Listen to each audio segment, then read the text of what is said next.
Justicia en Democracia.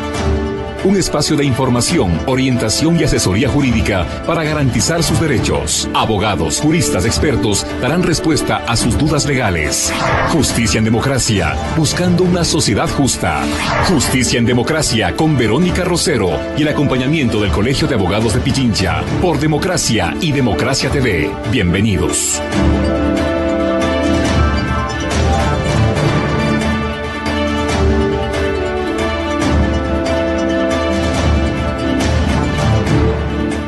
Señoras y señores, tengan todos ustedes muy buenas tardes. Ya a partir de este momento, Justicia en Democracia, como siempre en nuestra estación Democracia 920 AM. Además también nos puede observar y seguir desde cualquier plataforma en Democracia TV. Recordamos que lo habíamos anticipado ya en nuestras redes sociales para que ustedes nos hagan llegar sus sugerencias, sus inquietudes. Y por cierto, usted puede seguir viendo este programa también a través siempre de nuestra plataforma digital. Fíjense que el concepto general de la educación y el buen trato ha sido sometido en los últimos días a cuestionamientos bastante duros, bastante difíciles, sobre todo por estos casi 900 casos de abuso sexual expuestos en distintos planteles a nivel nacional. El día de hoy, en este programa, nos acompaña la pedagoga, es Rosa María Torres, con quien vamos a tener el gusto de poder conversar. Ella fue ministra en el área de educación, si yo no mal recuerdo. Ministra de Educación y Cultura. Así sí. es. Y algunos niveles de asesoría internacional también en el ámbito de la pedagogía. Yo trabajo como asesor internacional. Fíjate tú. Y fundamentalmente, yo diría que nuestra invitada cumple con un propósito, y es que nos explique a los ciudadanos llanos, a los ciudadanos comunes, qué es lo que está ocurriendo con esta selección de docentes, qué es lo que hay dentro del ámbito educativo para enfrentarnos ahora a una cifra tan importante como la que usted habrá podido escuchar o ver en cualquier medio de comunicación. Bienvenida y muchas gracias por acompañarnos, Rosa María. Gracias por la invitación. Yo quisiera hablar de algo que me parece fundamental antes de, y es precisamente por la trayectoria cumplida.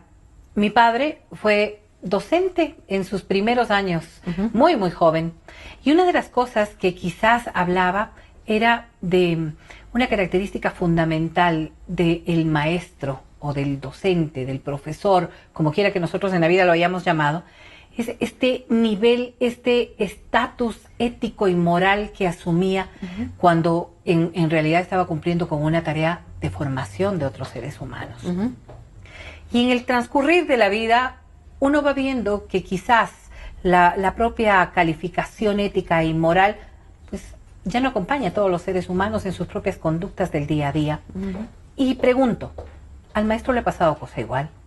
Reitero, bienvenida. Es así, efectivamente, la profesión docente como tal es una profesión que ha venido de más a menos. El profesor era un líder comunitario, era una figura tremendamente respetada en la sociedad. Estamos hablando de hace 50, 60 años. Y esto pasa en todo el mundo. Y luego vino una especie de decadencia de la docencia que tiene que ver con muchos factores, no solo con la profesión, tiene que ver con los entornos. Digamos, hace 60 años los niveles de analfabetismo, por decir algo, en el mundo, en el Ecuador, eran altísimos. El que sabía oficialmente era el maestro, o sea, tenía un estatus que era el depositario del conocimiento, y así lo vivía la sociedad. Pero se veía también como un referente de conducta. Por supuesto, o sea, el maestro era un referente en términos no solo de conocimiento, sino de valores, de actitudes. Era el formador, no era solo un educador, era un formador de las nuevas generaciones y tal. Bueno, esto no solo en el Ecuador, esto ha venido experimentando unos cambios muy profundos, la profesión docente cada vez más desvalorizada. Esto pasa no solo por lo económico, que es un tema, ha sido un tema, sino también por los mensajes que la sociedad le da a los maestros. Es decir, ya hay mucho estudio sobre esto. Quienes están o venían en América Latina, y sigue así, optando por la docencia? En general, sectores, los estudios muestran cosas como intentaron en otras carreras y no pudieron, y entonces van a la de ciencias de la educación. Es como la más deprimida, la más fácil. El mensaje es, cualquiera puede ser maestro. El mensaje a través de todas estas cosas es La docencia no es una profesión que tenga futuro, que tenga carrera. Ahí va la gente más deprimida de la sociedad. Es una carrera pobre para pobres. Y esto es lo que ha venido deteriorando, de hecho, la carrera docente. Repito, no solo es el Ecuador, es en toda América Latina. Cuando tú mandas mensajes tan fuertes respecto de la profesión, efectivamente, quienes se sienten convocados a ser maestros ya no son los sectores más educados de la sociedad, como solía ser, digamos, hace un siglo. Eso era, ¿no? Eran las personas más educadas de la sociedad las que querían entrar a la docencia. Hoy ya no, son carreras deprimidas. Yo creo que en el país se está tratando en el país de darle realce a la carrera docente, pero esto va a tomar muchos años y además hay que ver a través de qué mecanismo se hace eso, ¿no? Y vamos a continuar con aquello, pero estos mensajes contradictorios que uno puede encontrar, porque si bien en este análisis lo has puesto muy claro cómo se da aquello, pero yo decía mensajes contradictorios y de contenidos bastante opuestos, cuando precisamente en manos de estas personas a quienes no les damos el nivel que debería dárselo, ponemos en cambio en sus manos la formación de lo más preciado, ¿no? Y ponemos en manos de ellos, a veces con contenidos que ni siquiera nosotros como padres los queremos asumir. Un solo caso es el tema de la educación sexual. Pensamos que no estamos en capacidad de poder difundir contenidos de esa naturaleza y esperamos que sean otros, y posiblemente quienes están a cargo de la docencia, quienes puedan impartir un conocimiento y una formación respecto de temas tan sensibles. Esos criterios opuestos reflejan entonces una sociedad bastante enferma, esquizofrénica. Cuando tú, lo que más valora una sociedad, y esto está dicho siempre, que los niños son el futuro de la sociedad, lo más preciado de una sociedad son sus niños, en fin. Pero cuando tú ves quién pones a cargo del cuidado de esos niños, tú ves que es una esquizofrenia. Es decir, los mejores ciudadanos de un país deberían ser quienes están a cargo de el cuidado y la educación de los niños. Este mensaje también pues se ha tratado de establecer hace mucho tiempo, que los mejores vayan a la docencia. Habría que ver qué quiere decir los mejores, ¿no? Por ejemplo, mucha gente entiende que los mejores son los que sacan las mejores calificaciones. Claro. Esos no necesariamente son los mejores para la docencia. Es decir, mejores para qué, ¿no? Un caso claro, por ejemplo, es Finlandia, donde los mejores significa otra cosa. ¿Y qué es? Finlandia es un país muy conocido por la educación, ¿no es cierto? Un sistema educativo, pues, que todo el mundo lo tiene hoy como perspectiva, realmente fantástico. Yo estuve hace 2 años en Finlandia y vi cosas extraordinarias, mucho más que lo que había leído. Y la clave de Finlandia son los docentes en sistema escolar, además de que las familias tienen lo suyo y el sistema de bibliotecas hace lo suyo. Pero digamos, como sistema escolar, el corazón, esto lo repite siempre Finlandia, está en los docentes. ¿Qué quiere decir eso? Bueno, que hacen todo bien desde el principio. Por ejemplo, ¿qué es hacer bien? Cuando seleccionan a maestros para la carrera docente, no solo para ocupar un cargo. La selección empieza mucho antes. Es decir, no todo el mundo entra a estudiar magisterio. Acá hacemos la selección muy tarde. Es cuando ya tú estás buscando trabajo que seleccionan con los mecanismos que sean, buenos o malos. Bueno, lo obvio es seleccionar mucho antes. Es decir, no todo el mundo debería estudiar para maestro.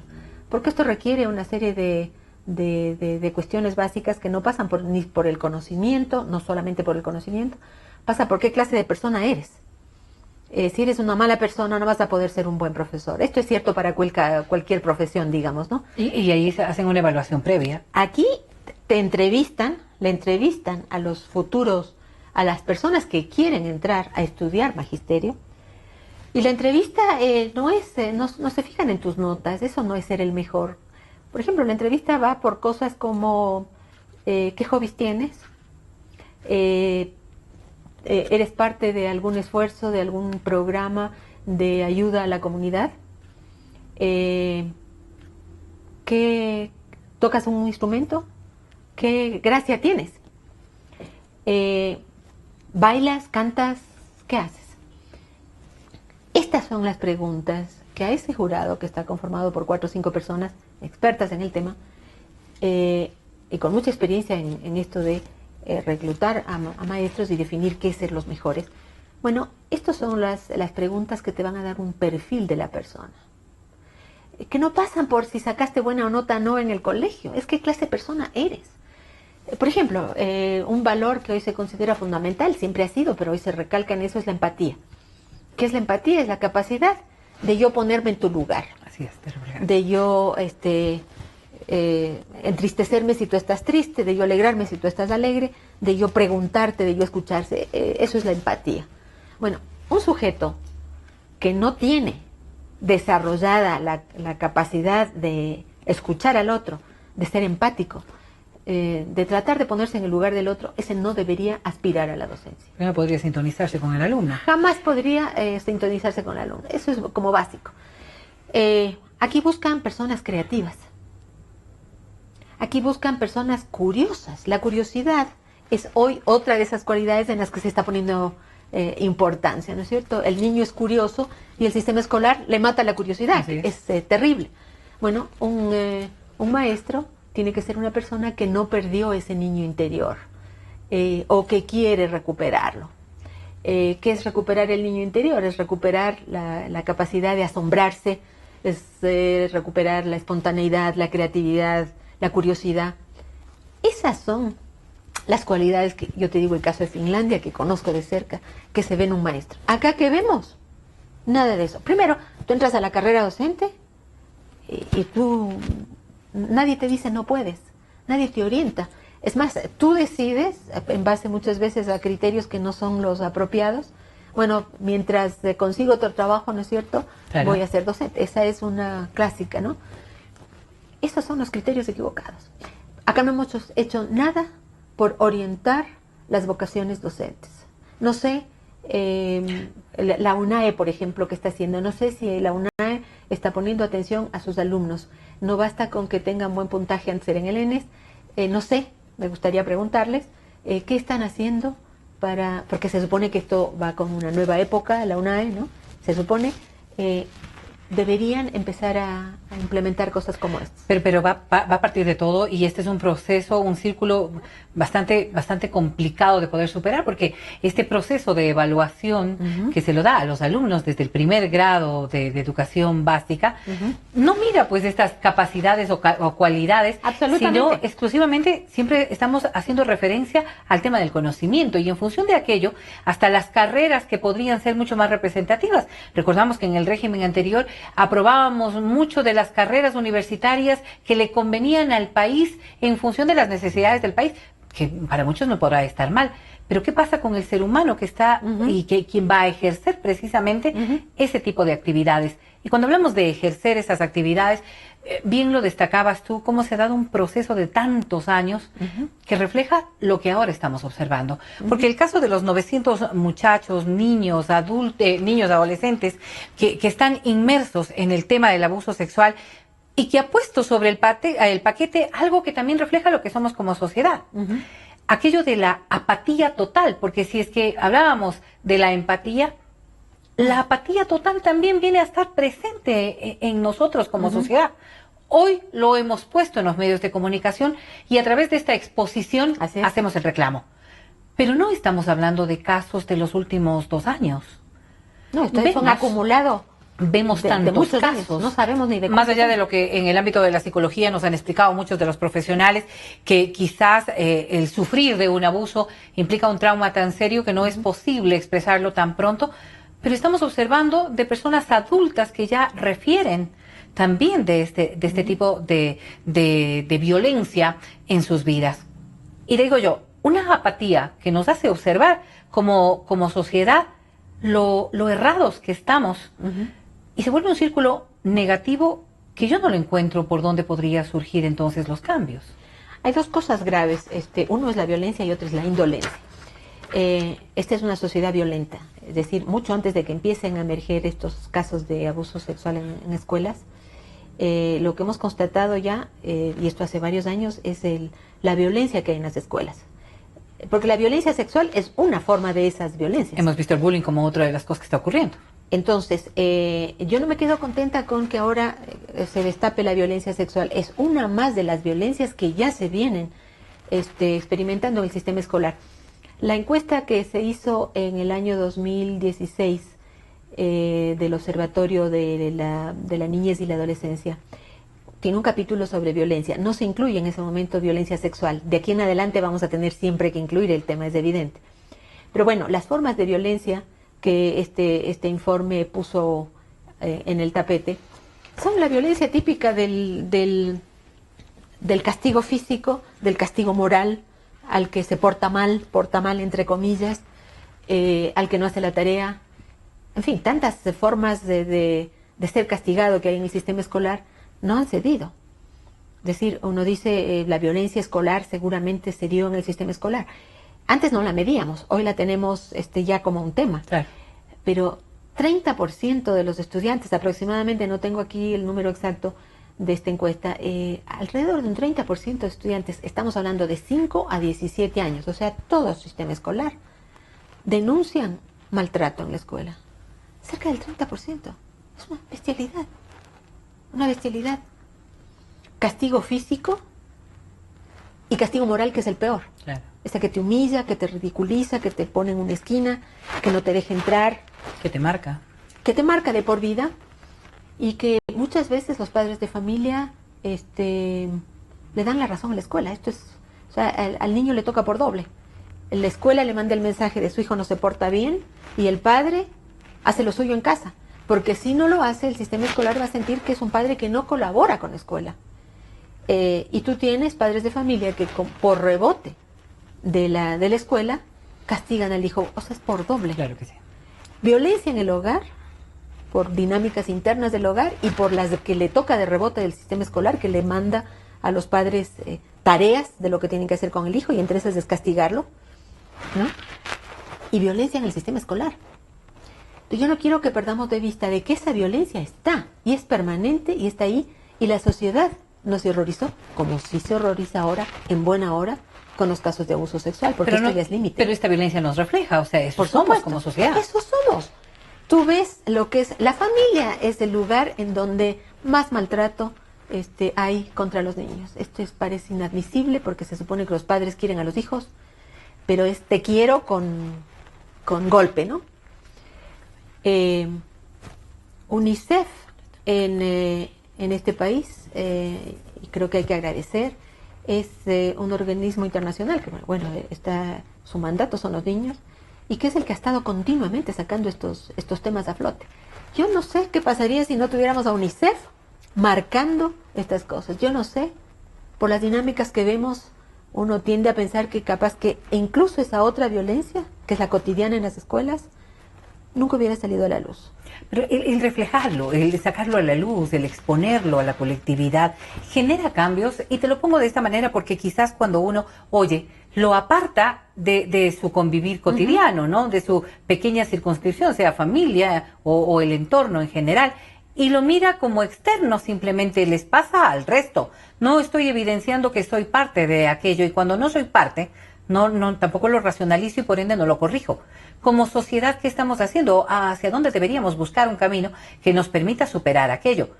Porque mira, cuando vemos un panorama tan negro, la luz del sol se pone bastante distante. Hay mucha violencia contra los niños en el Ecuador, en el mundo y en el Ecuador en particular.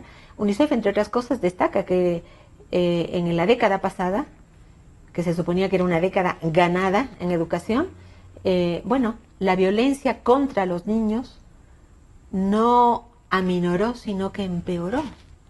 Esto es gravísimo. 9 puntos subió la violencia contra los niños en familia y en escuela. Cuando salió ese informe, que yo le di mucha importancia, incluso hice un resumen, etcétera, a mí me asombró esto que tú mencionabas, la apatía, es la indolencia. Se estaba reflejando violencia, se estaba destapando los niveles de violencia. Parte de esa violencia era violencia en la escuela, profesores castigando físicamente, moralmente a los estudiantes, desde los niños de 5 años, y la sociedad no tuvo ninguna reacción como la que sí está teniendo ahora. En ese momento tuvimos que haber puesto el dedo en la llaga y decir, párenla. Ahora se agrega la violencia sexual. Es decir, esto también venía, pero no se lo no se lo publicitaba. ¿Pero incluye las otras violencias? ¿El exponer esto del acoso, del abuso sexual, incluye las otras violencias? Es decir, las estamos separando de tal manera exacto, que simplemente nosotros estamos haciendo argumentaciones distintas. Ahorita ya no se habla de la otra violencia, que es la que yo estoy queriendo sacar. Ojo, esto no es nuevo. Vienen dándose violencias múltiples. Esta es una más, es brutal esta, pero es en un clima de violencia general en donde la sociedad nunca se tomó esto en serio y no hizo nada. Ni padres de familia, ni profesores, ni autoridades educativas. Esto es un tema, es la violencia en sus múltiples formas las que estamos viendo. Es que la vemos como normal. Por supuesto. Pero además, mira, yo el otro día discrepaba con las autoridades del Ministerio de Educación, porque cuando cambió de gobierno y se nos planteó cuál iba a ser la nueva agenda, las nuevas prioridades de la educación, ahora en mayo, nos dijeron, bueno, va a haber 3 prioridades. Va a ser calidad de la educación, infraestructura y protección de derechos. Desde que lo anunciaron, yo dije, algo está mal aquí. La protección de derechos es parte de la calidad de la educación, no es una cuestión aparte. La infraestructura también, además, es parte de la calidad de la educación. Cuando lo divido en 3 y pongo derechos fuera de lo que es calidad de la educación, yo tengo un problema. Y tenemos que debatirlo como sociedad. Y yo lo he planteado al Ministerio de Educación. No puedo poner derechos fuera de calidad. Lo pones como una opción. El buen trato, empezando por el buen trato, es el primer indicador de calidad de la educación. A mí no me importa que haya el edificio más magnífico, que haya laptops, que haya lo que sea de cosas. Lo importante es que a mi hijo o hija le traten bien. Empecemos por ahí. Que es lo que deberíamos buscar. Y ese es el derecho. Es el derecho a ser bien tratado en la escuela. Ese es el primer derecho que tiene que ver con calidad de la educación. No puedo separar y decir, bueno, en esta escuela me enseñan inglés, tengo un buen ambiente, tengo un aula moderna, tenemos computadoras. Quiero ver el trato que le dan a mi hijo. Esto es lo primero. Y esto como padres de familia tenemos que entender. Pero surgen un sinnúmero de problemas. Estamos hablando del número de docentes, estamos hablando de las circunstancias, de los horarios, de los sueldos, de todo lo que implica también la vida cotidiana del docente, ¿no? Y cuando hablamos de derechos no podremos circunscribir aquello exclusivamente a los alumnos, sino a la integralidad de lo que implica la educación. Estamos hablando de docentes que también no han sido respetados sus derechos. Absolutamente. Personas que no han logrado, pues qué sé yo, simplemente un ascenso deseado porque, y dentro de todas estas denuncias que se han conocido en los últimos días, aquellas acusaciones en donde se dice que se nombraron a rectores a dedo, que se calificaron de manera tan indiscriminada, un proceso que debería tener otro nivel.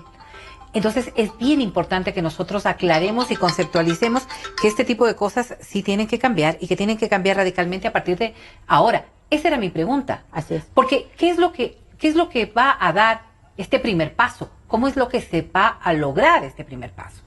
A ver, los docentes mismos han sido víctimas de mucho maltrato en este país durante muchos años.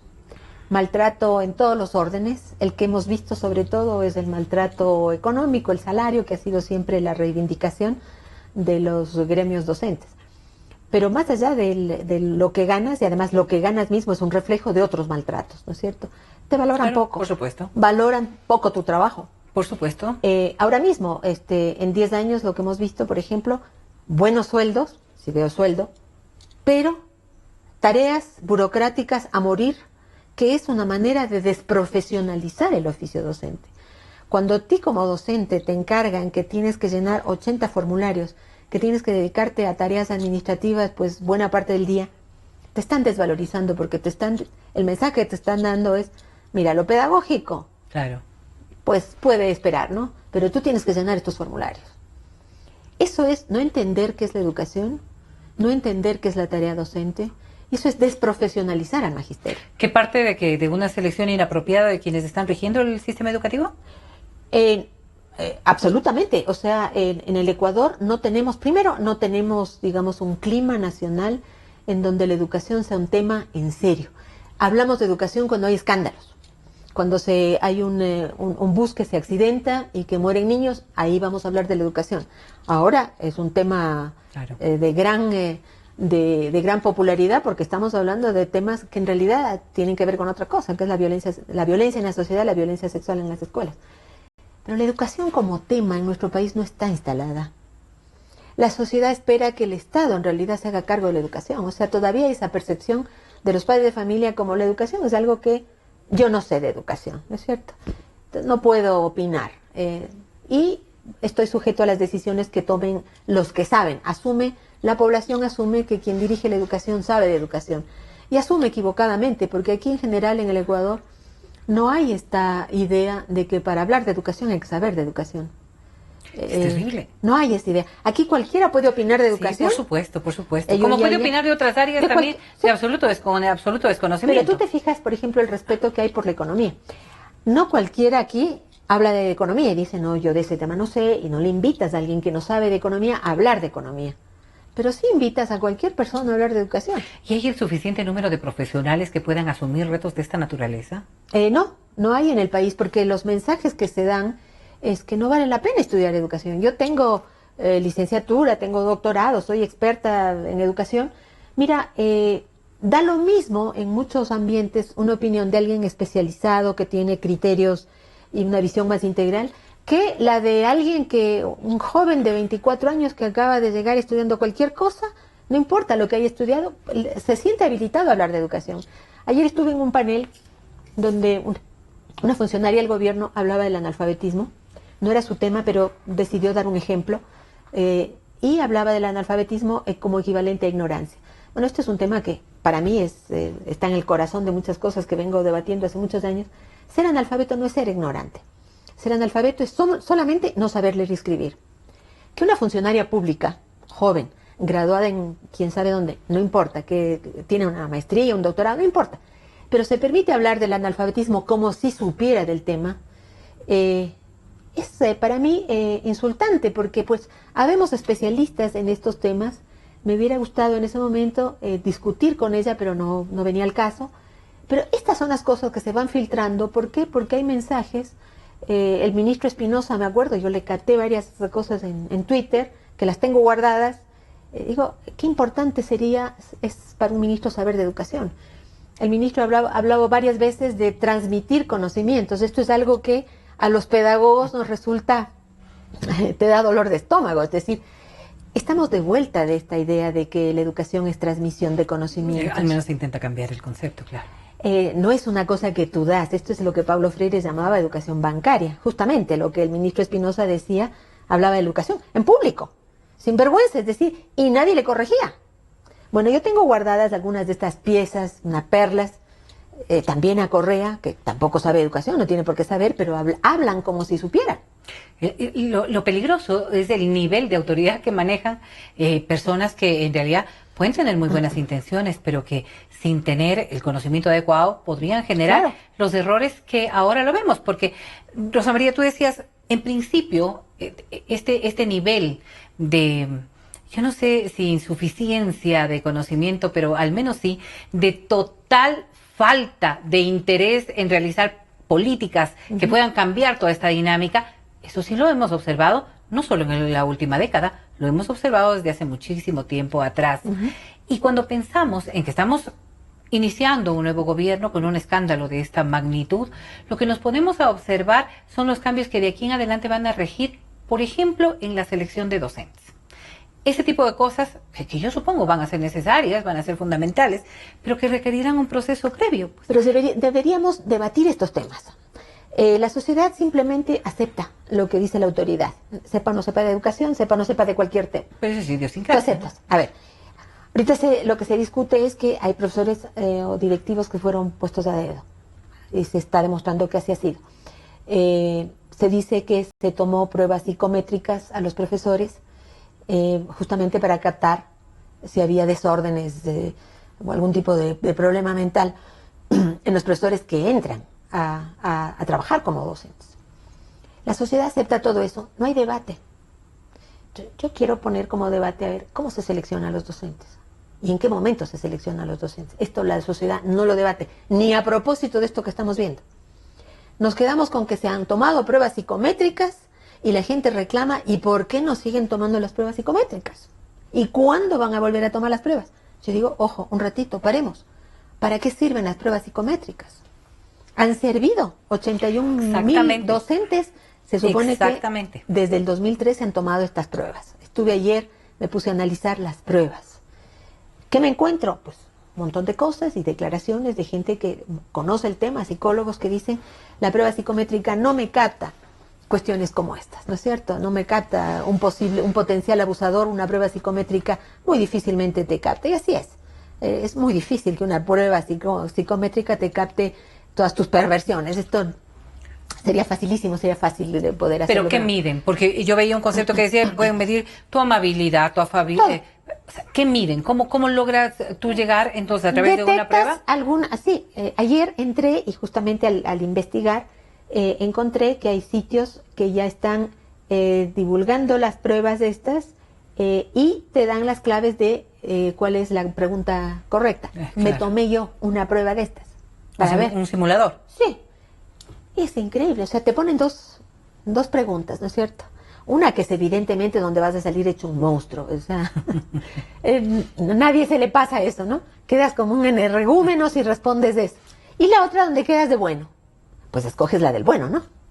Aunque seas un perverso, vas a escoger la del bueno. Es tan evidente la diferencia en el simulador, me apliqué yo. Okay. Es imposible equivocarte de cuál va a ser la que te van a captar que eres un tal y cual. Digo, no puede ser que esto sea tan simple. Ya hay gente que está dedicada en esto, porque para la regla siempre hay la trampa, ya está, las instituciones, los sitios, y están abiertos, son públicos, los encontré yo en Twitter, que te ofrecen ya prepararte para la prueba psicométrica. Es decir, así como antes te prepararon para la otra prueba, la de conocimientos, donde también se puede hacer trampa, en todo lado se ha hecho, pues en esta también te van a preparar, para que quedes bien, pases la prueba psicométrica y obtengas ese trabajo. Y obtengas el trabajo, porque el objetivo es obtener el trabajo. No es que tú seas buena persona o no, es que obtengas el trabajo. Y ahora van a venir, se anuncia pruebas de personalidad, que pues hay que ver. Lo que digo es, la sociedad no se compra estos temas, los acepta, los archiva y dice, ok. Entonces con que yo me quedo tranquilo porque van a seguir implementando más pruebas psicométricas. No se preguntan para qué han servido las pruebas, en qué consisten primero. Hay mucha gente que ni entiende. ¿Nos preocupa? Creo que no.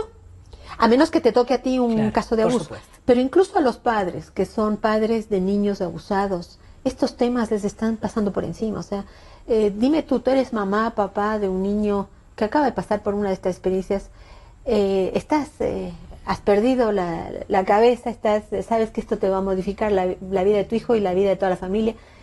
A ver, ¿te vas a preocupar tú de analizar si las pruebas psicométricas están sirviendo o no? No. Se supone que hay para eso especialidades. Hay gente en la sociedad que debería dedicarse a esto. Pues que yo por eso iba a preguntar. La sociedad también tiene el día a día.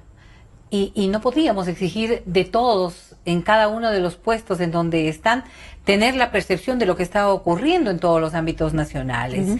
O pensar en un militar, por ejemplo, que está cumpliendo una tarea y no va a estar pensando en todo ello. Pero asumimos que así como a mí no me importa mucho, pues si es que el militar está cumpliendo una condición para la cual le formaron y que además ese es su trabajo, quizás lo que deberíamos es encontrar a las personas adecuadas que pueden resolver temas como estos. A ver, la sociedad tiene una división del trabajo, es decir, hay gente que se dedica a la academia, que produce investigación, hay gente que se dedica a organizar en territorio, en la sociedad.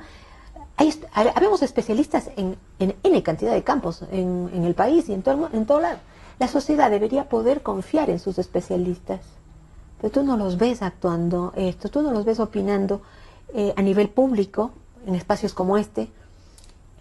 Yo creo que mucho de lo que pasa en nuestro país es falta de información, ni siquiera de educación. La población necesita exponerse a más información confiable. No politizada, yo no te estoy hablando aquí politizadamente de la educación, te estoy hablando de los hechos, los datos, por dónde veo yo los problemas, y no me importaría quién estuviera en el poder. Yo te hablo de un ministro como te puedo hablar del anterior.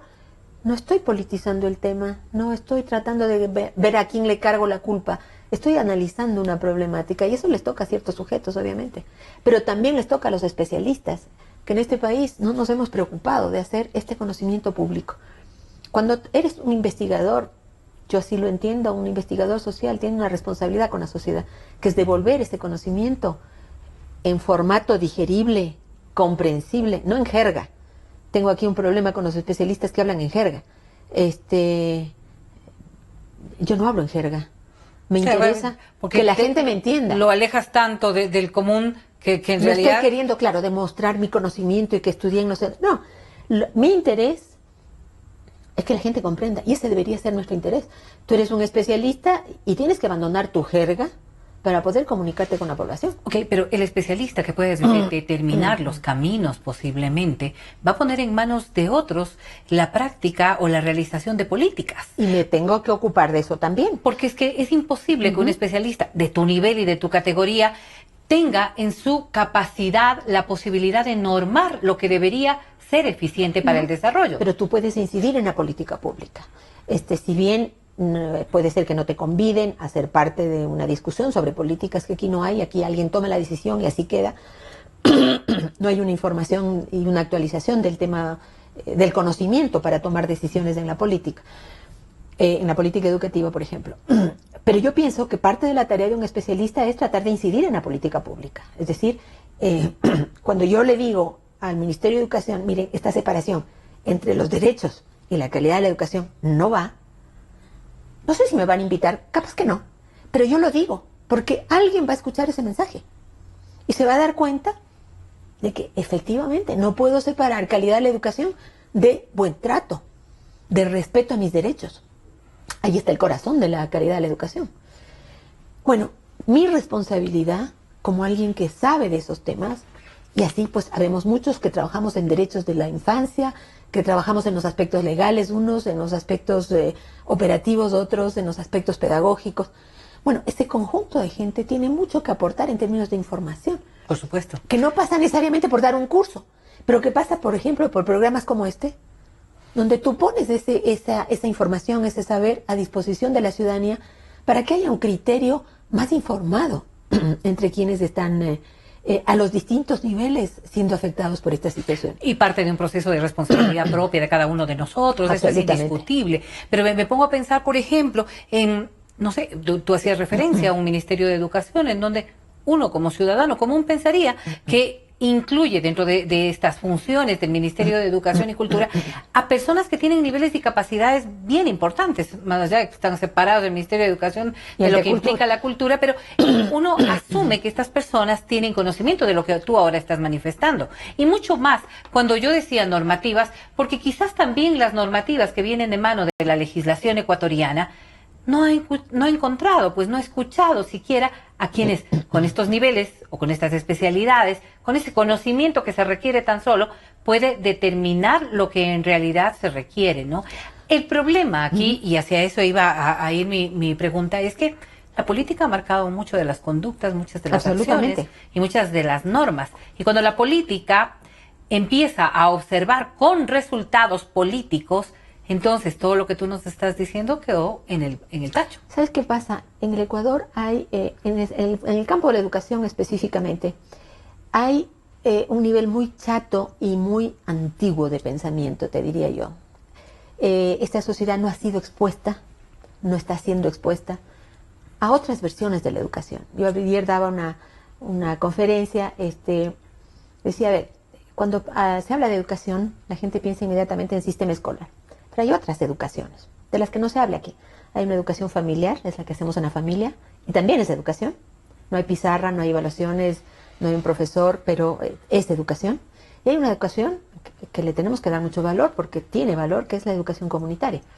Es decir, en comunidad, ya sea en un barrio, en una comunidad, se hace educación. Y esto ha tenido un peso enorme en el país, sobre todo en el medio indígena. En la ruralidad que todavía se mantiene. En lo rural, porque en la urbanidad no. Estas escuelas unidocentes, etcétera, de las cuales solo se habla mal. Bueno, esto es parte de un esquema de organización de una comunidad entera, que lo que tenemos es que revisar, actualizar, mejorar, no borrar. Esto no puedes simplemente cerrar una escuela, matas a la comunidad entera cerrando una escuela. Estas son las cosas que no se ven. Pero bueno, hay educación comunitaria. Si tú no ves esas otras educaciones, solo ves una partecita que es este sistema escolar que está absolutamente formalizado, rigidizado, al que le estamos agregando cada vez más estandarización, más homogeneidad.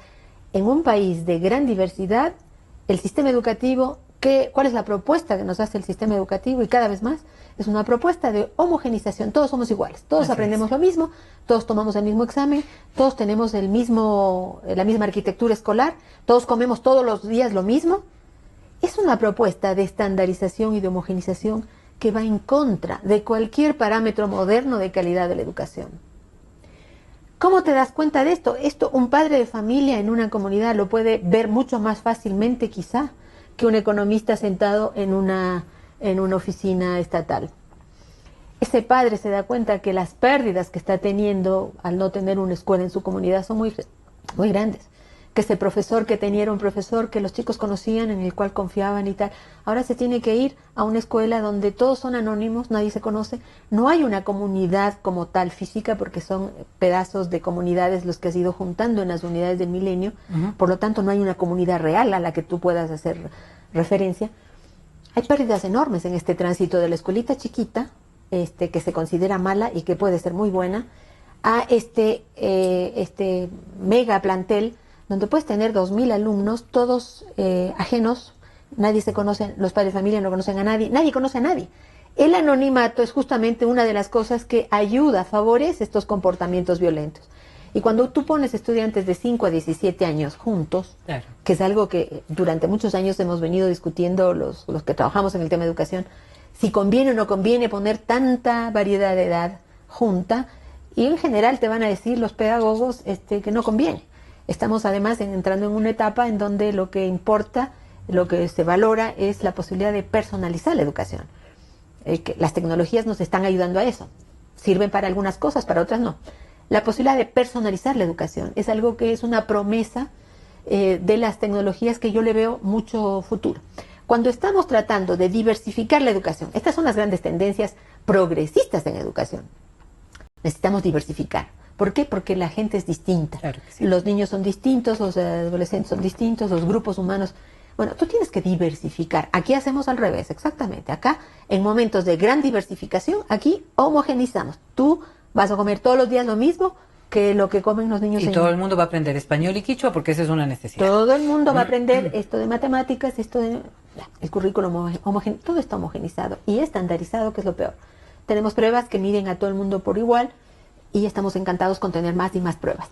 Bueno, hay corrientes en el mundo, yo soy parte de esas, que son críticas de estas maneras actuales de tratar la educación desde la homogeneidad, desde la estandarización. Acá esta sociedad se compró las unidades del milenio con una facilidad enorme. Acuérdate que se aplaudía cada nueva unidad del milenio que se inauguraba. Pero manejaba todo desde lo político, pues. Bueno, se supone que hemos tenido expertos a morir en estos años. Seguramente detrás de las unidades del milenio hay algún conocimiento experto. Pero cuando tú dices conocimiento experto, pues sabemos expertos de toda clase. Está el experto que quiere más evaluación y es experto en eso. Yo soy experta y no quiero más evaluación, porque dentro del mundo experto tú tienes también visiones muy distintas de la educación, de para dónde crees que tiene que ir la educación. Yo soy una persona que, como te digo, mete derechos humanos dentro de calidad de la educación. Un experto tecnocrático, digamos, formado tipo Banco Mundial, te va a decir, pero qué barbaridad, no mezcles los derechos humanos con la educación. ¿No es cierto? También es experto, es considerado experto. O sea, la pregunta es hacia dónde queremos llegar. Exacto. Entonces, no existe el modelo educativo que sea bueno para cualquier sociedad. Cada sociedad construye un modelo que es el más adecuado para sus circunstancias. Yo creo que el Ecuador ha equivocado en estos años el camino. Pero estamos a tiempo, ¿no? Estamos a tiempo de rehacer muchas cosas. Creo que estamos a tiempo de desaprender muchas cosas. Para mí viene un periodo de desaprendizajes fundamentales. Hemos aprendido en esta década cosas que no son válidas. Esto de que la educación la cambias de arriba para abajo, de que la educación la cambias rapidísimo. Acuérdate que Espinosa, Correa, nos decían que la educación ecuatoriana va a ser la mejor del mundo en el año 2018. O sea, en un año, en 2 meses, tenemos el mejor sistema educativo del mundo. Esto te da una idea de el poco conocimiento respecto a la educación, porque la educación no se cambia de la noche a la mañana. Esto decían en el 2013, en el 14, en el 15. Bueno, en 5 años no cambias la educación. Pero estamos siempre sometidos como sociedad a esta inmediatez. Queremos cambios económicos rápidos, queremos cambios políticos rápidos, queremos que se desarme toda esta red de corrupción de manera eficiente y muy rápida, que vayan a la cárcel los que tengan que ir, que retornen los capitales, que los niños dejen de sufrir en estas condiciones.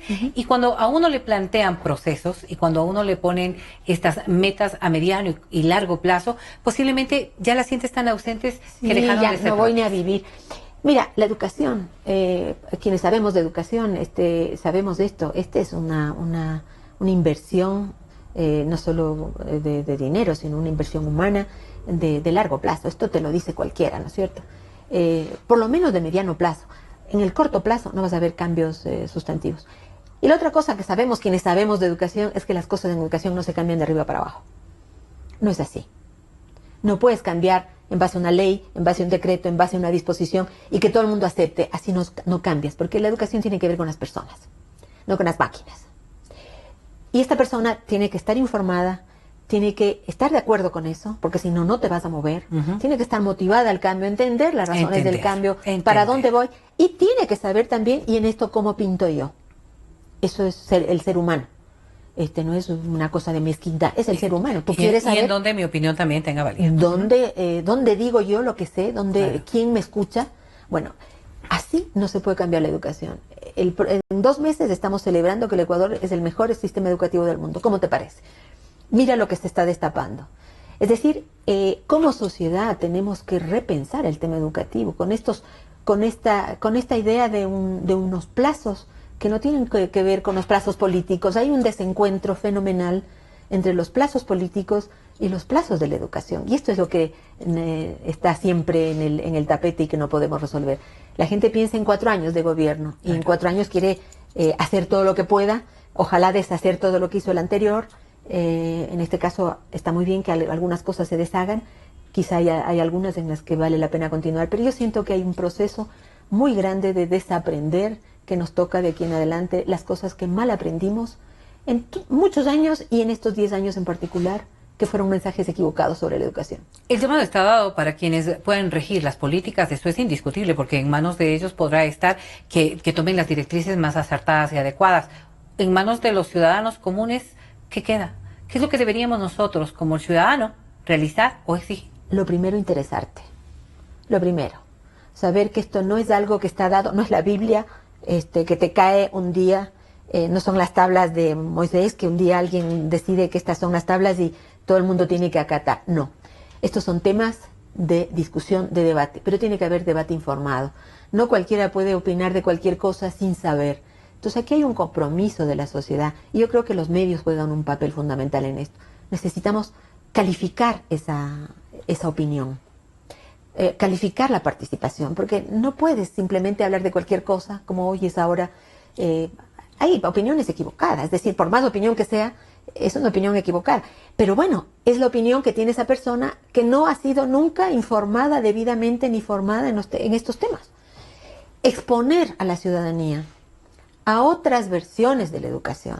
Esta no es la única. Un panel donde hay, ojalá, pluralidad de visiones. A mí me encanta discutir, yo no le tengo miedo al debate, porque el debate te asume, implica que tú argumentes, que tengas argumentos, que los puedas defender, implica escuchar otros argumentos y por ahí, claro, darte cuenta de que tienes que cambiar algo que no creías. Este es el valor del... Yo no le tengo miedo al debate, Lenin le tiene miedo al debate, él piensa, yo creo que el diálogo es importantísimo, pero hay un nivel en los que tienes que debatir porque son posiciones muy distintas en donde vas a tener que argumentar. Esto en educación no se da. Cuando tú ves los grandes paneles que se hacen en el Ecuador y los grandes programas de debate político, ¿cuáles son los temas que se debaten? La economía, las últimas medidas, y yo lucho pidiendo a cada uno, oigan, un panelito de educación para que debatamos los temas de la educación. No se da, no se da. Aquí estamos uno a uno. Me encantaría un debate, 4 o 5 personas que tenemos opiniones distintas sobre educación, desde un conocimiento que cada uno tiene. Bueno, debatamos. No hay aprendizaje más importante que el del debate. Cuando tú ves, además como público, tú ves a 2 personas debatiendo con 2 posiciones muy distintas, te estás formando. Así es, te enriqueces. Y eso es indiscutible. Y quizás procuremos nosotros tener en este espacio, como en el de nuestra revista de Opinión Democracia, y en el resto de espacios que manejamos de manera informativa, de opinión informativa, aquí a través de la radiocadena Democracia, pues invitados de este lujo. El tiempo se viene encima. Y yo solamente, Rosa María, quiero pedirte algo que me parece fundamental. Un mensaje a aquellas personas que ahora nos escuchan, más allá del rol que cumplen socialmente, de cómo deberíamos actuar como padres en función de esto. Porque quizás la denuncia, esto de mediatizar el tema de las violencias, sí nos ha hecho reflexionar mucho qué estamos haciendo con nuestros hijos, hacia dónde los queremos encaminar, pero un mensaje corto de tu parte para llegar precisamente a ese punto. Mira, lo principal es una reflexión, primero autocrítica, yo creo, de padres y madres de familia, qué estoy haciendo con mis hijos, cuál es mi propia violencia. El ejemplo es un magnífico educador. Si tú educas a tus hijos violentamente, no puedes criticar las violencias que ejercen sobre ellos otros. Un llamado a que los padres de familia en el Ecuador, padres, madres de familia, repiensen, revisen cómo tratan a sus hijos. Eso es lo primero. Esos hijos tienen que sentirse acogidos en el hogar. El rol de papás y mamás es querer a los hijos. Es educarlos por ahí, tratar de cambiar sus actitudes, sus comportamientos, pero siempre de buen modo. El castigo físico no lleva a ningún lado, y aquí hay muchos padres castigadores. La humillación no lleva a ningún lado. Si tú como padre y madre, que quieres a tus hijos, porque esto es innegable, padres y mamás queremos a los hijos, entrañablemente es lo que más queremos. Y si los tratamos mal, no tenemos cómo criticar a ese profesor que está tratando mal a los hijos en la escuela. Empieza dándoles el ejemplo, cambia de actitud. El castigo no lleva a ningún lado, habla con tu hijo, dialoga con tu hijo. El tema sexual es un tema muy difícil de hablar, pero se puede. Pero primero hay que dialogar sobre otros temas para llegar a ese tema que es muy, muy complejo. Entonces, esta sería mi recomendación a padres y madres. Una reflexión primero interna como familia, cuáles son las formas de maltrato que se están dando en esa familia. Revisemos porque podemos cambiar. El amor habilita cualquier cambio. Si yo quiero a mis hijos, estoy dispuesto a cambiar. Pero primero tengo que darme cuenta de eso, de las violencias que están ocurriendo dentro de la propia familia. Nos ha acompañado la doctora Rosa María Torres. Ella es pedagoga, experta en temas de educación, aquí, en este espacio que volveremos el próximo jueves, Justicia en Democracia.